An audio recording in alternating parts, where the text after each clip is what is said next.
Dördüncü sənaye inqilabı dövründə rəqəmsal texnologiyalar və süni intellekt artıq həyatımızın ayrılmaz bir hissəsinə çevrilib. Məhz buna görə də informasiya təhlükəsizliyi və süni intellekt texnologiyalarının inkişafı dövlət siyasətinin əsas istiqamətlərindən birinə çevrilib. Rəqəmsal transformasiyanın sürətləndiyi bir dövrdə informasiya təhlükəsizliyinin qorunması artıq təkcə texnoloji məsələ deyil. Bugün dövlət səviyyəsində həm süni intellektin geniş tətbiqi, həm də rəqəmsal idarəetmə sistemlərinin təhlükəsiz və davamlı işləməsi üçün kompleks addımlar atılır. Bu məqsədlə ölkənin ilk informasiya təhlükəsizliyi və kiber təhlükəsizlik strategiyası qəbul edilib və bu sahədə dayanıqlı idarəetmə modeli formalaşdırılır.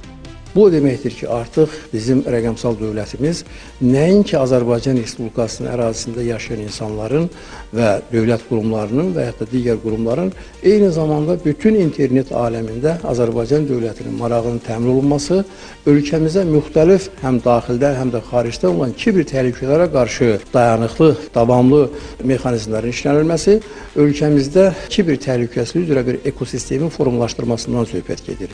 Bütün bunlar toplum olaraq bir ali məqsəd kimi həmin o virtual məkanda Azərbaycan dövlətinin bu günləri rəqəmsal platforma əsasında yaratdığı elektron dövlətin kiber suverenliyini demək təmin olunmasını zəruri eləyir. Məhz buna görə də Azərbaycanın müvafiq dövlət qurumları və alimləri bu məsələlərə daha diqqətli və məsuliyyətli yanaşmalıdır. Süni intellekt sahəsində nadir alimlərimizdən olan Rasim Əliquliyev belə deyir. Süni intellekt texnologiyanın geniş tətbiq olunması, onun imkanlarından faydalanması, Azərbaycan cəmiyyətində sosial-iqtisadi sistemin tamamilə süni intellekt texnologiyası əsasında transformasiya olunması və üstə də gəl bütün bu texnologiyaların yaratdığı, qeyd etdiyim kimi o təhlükələr var ki, kiber təhlükələr, onlara qarşı sistemli mübarizə aparmaq üçün kiber təhlükəsizlik məsələlərini aktuallaşdırdı. Bununla belə kiber suverenliyin təmin edilməsi və qorunması üçün bir sıra vacib amillər də var. Kiber suverenliyin təmin olunmasının müxtəlif aspektləri var. Burada data suverenliyi var. Toplanmış datalar harda toplanacaqdır? Ölkə daxilindəmi, xaricdəmi? Bunu kim emal edəcəkdir? Xüsusi önəm daşıyır. Çünki bu dataları emal etmək üçün infrastruktur lazımdır, superkompüter lazımdır, mütəxəssis lazımdır. Bunlar mütləq şəkildə təmin olunmalıdır. Sonra kiber suverenliyi təmin etmək üçün böyük kadr potensialına ehtiyac var. Böyük kiber qoşunlara ehtiyac var.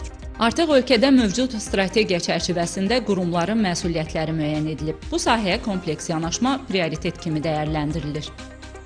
Təklif oluna bilər ki, misal üçün, milli kiber təhlükəsizlik sistemi formalaşsın, milli kiber təhlükəsizlik indeksi formalaşsın və bunun əsasında da müəyyən belə observatoriya yaradılsın və bunun əsasında da təbii ki, kiber suverenliyin təmin olunması üçün və bunun inkişaf etdirilməsi üzrə istiqamətində bütün işlər aktiv olaraq fəaliyyət davam etdirilsin və təbii ki, nəyə görə davam etdirilsin? Çünki onsuz da informasiya təhlükəsizliyi və kiber təhlükəsizlik strategiyası var. Bunun daxilində də hər bir qurumun özünün məsuliyyəti var. Buna uyğun olaraq da fəaliyyət göstərilir. Amma artıq buna kompleks formada baxılması daha məqsədə uyğun olardı.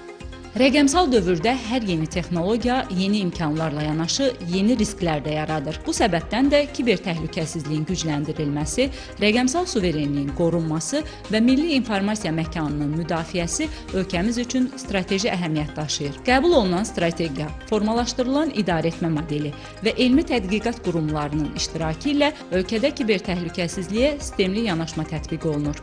Rüya Salmanova, Zaur Haşimov, Telesəhər.